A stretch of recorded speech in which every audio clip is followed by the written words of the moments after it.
Welcome to the podcast, Let the Prophet Speak.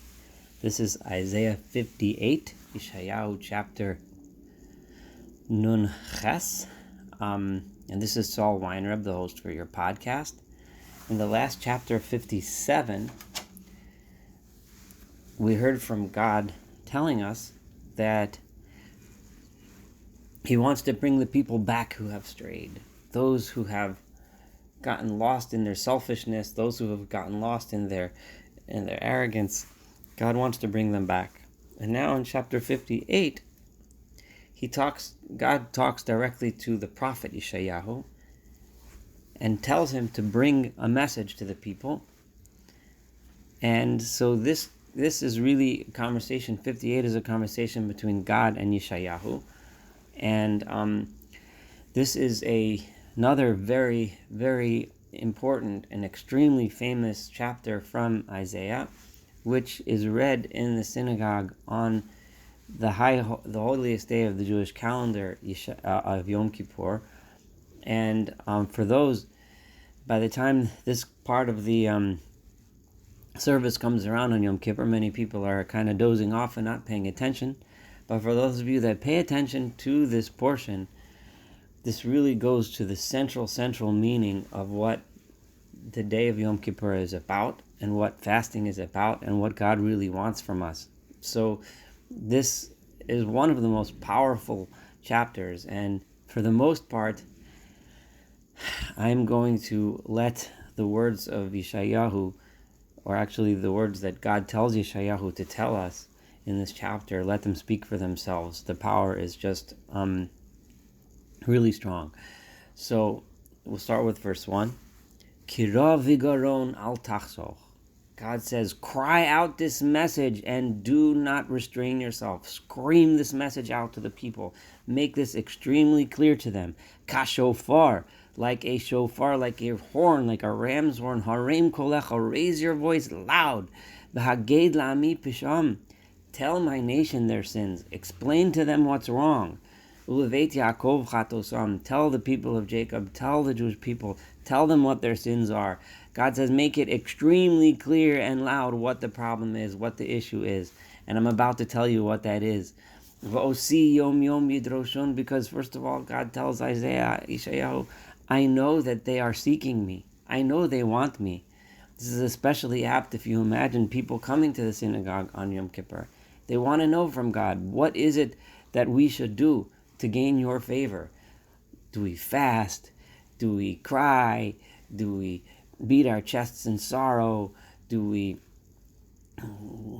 cry out to you, call to you, sing to you, do all these services, whatever it is? What should we do? They're here to look, they're here to seek. They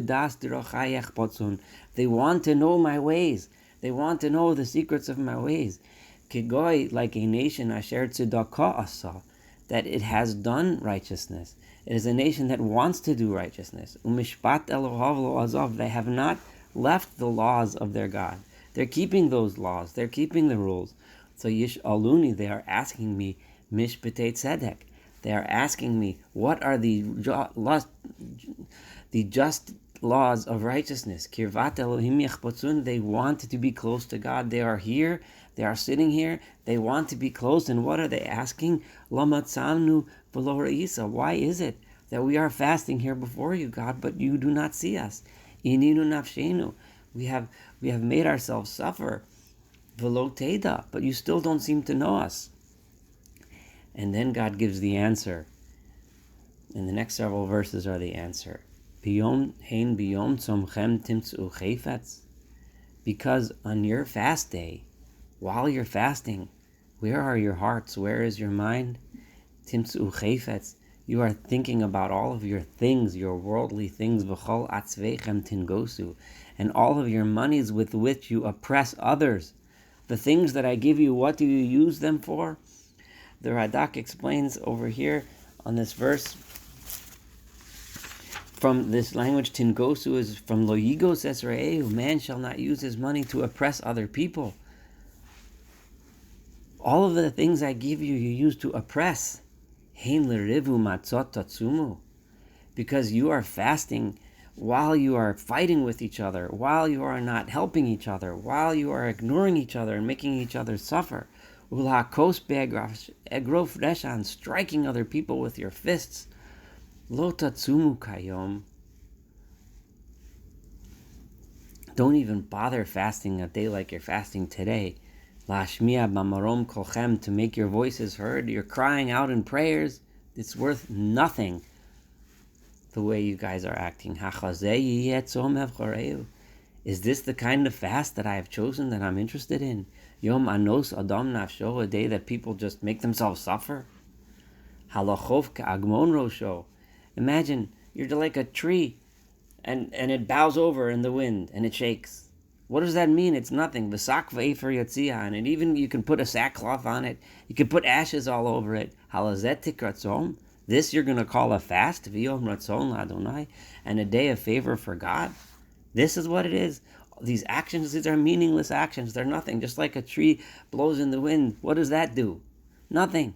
You're fast. What does that do? Nothing. You're calling out to me. What does that do? Nothing.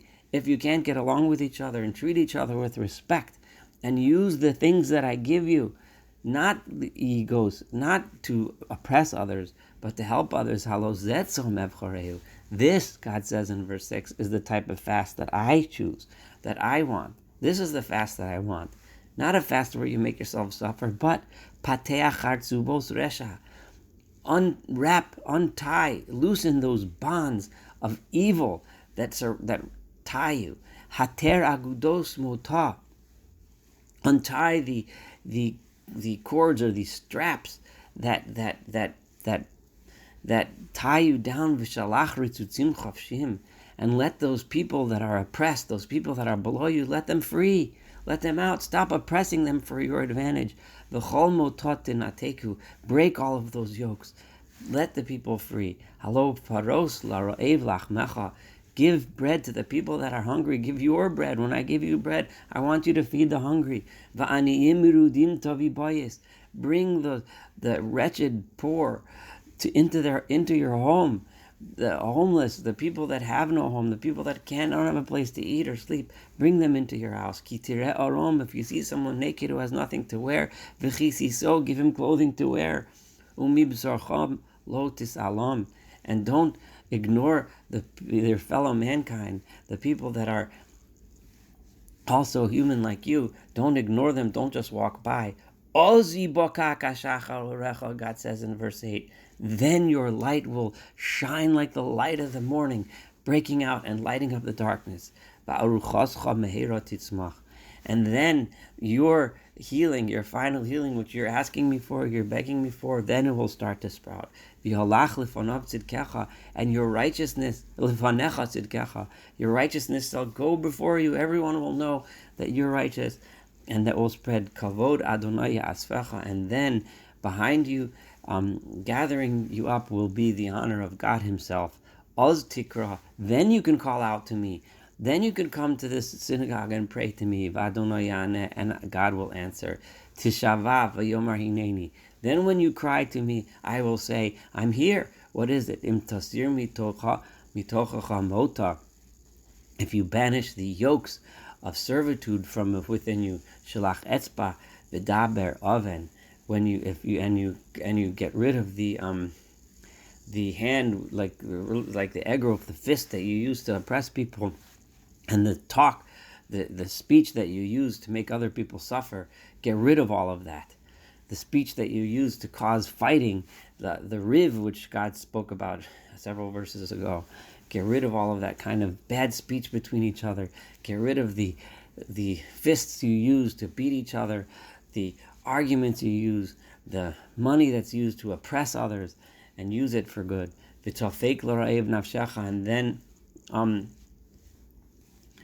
give your soul to he that is hungry. Offer your soul, your compassion. V'nefesh na'anot taspia, and the soul that needs company, the soul that's famished. The raiv is a person who's physically hungry. The nefesh na'ana is the soul that requires company that needs someone to talk to. Taspia, satisfy that soul. Vizorach b'choshech orecha, and then your light will shine through the darkness of the world. Va'afeloscha katzaharayim, and the gloomy darkness that exists in the world will shine like the day at midday. V'nochacha Adonai tamid, and then God will always guide you. V'hispia b'tzach tzachos nafshecha, He will satisfy your soul, the thirst of your soul, meaning the spiritual needs that your soul has, and then He will physically strengthen your bones and make you healthy. You will be like a garden that has water constantly giving it life, and like a spring that never stops flowing. And then from you will be built all the destroyed areas of the world. Most day dor vador tikomim, the foundations of the generations of the world that have been so lost and so desolated and so destroyed, you will reestablish them, rebuild them. V'korei lecha goder peretz, and then they will call you the one who is goder peretz, who fixes the fence. If this is a direct reference to what we learned all the way back in chapter 5, where God came to the people and said, in the famous Shirat HaKerem, the Song of the Vineyard, and God compared the people to the vineyard, and He said at the end, what am I going to do? Porotz gedero, I am going to take down the fence. But now God says, Goder peretz, you are going to put back up the fence. Mishovev nesivos lashaves, you are going to restore the paths that people used to walk upon through the trees, through the gardens. They will now become occupied again. And then God says again, part of this redemption is, of course, the Shabbos, the Shabbat. Im toshiv mishavat saraglecha, if you return and refrain from trampling on the Shabbos, on the Shabbat. Asot chavatzecha b'yom kachi, and you refrain from doing your needs on my holy day. V'korosa l'Shabbos oneg, and you call the Sabbath a day of rest, a day of pleasure, l'kdosh Adonai, a day for the Holy One, God, mechubad, the one who is honored, v'chibadeto, and you will give Him honor. How? Me'asos d'rachecha, from not doing your things, mimitzo chefzecha, from looking towards your own affairs, v'daber davar, and speaking, and making deals and business on Shabbos. If you stop these things, then God will respect you and give you all of these wonderful things. Oz tisanag al Adonai, then your pleasure will be with God. V'hir kavticha al b'mosei aretz, and then I will let you ride or fly on the high places of the land. V'ha'achalticha nachalat Yaakov avicha, and I will give you to eat the portion of your forefather Jacob. Ki pi Adonai diber, because this is the speech, this is what God Himself has stated. Thank you so much for listening to chapter 58. Looking forward to studying chapter 59 with you together.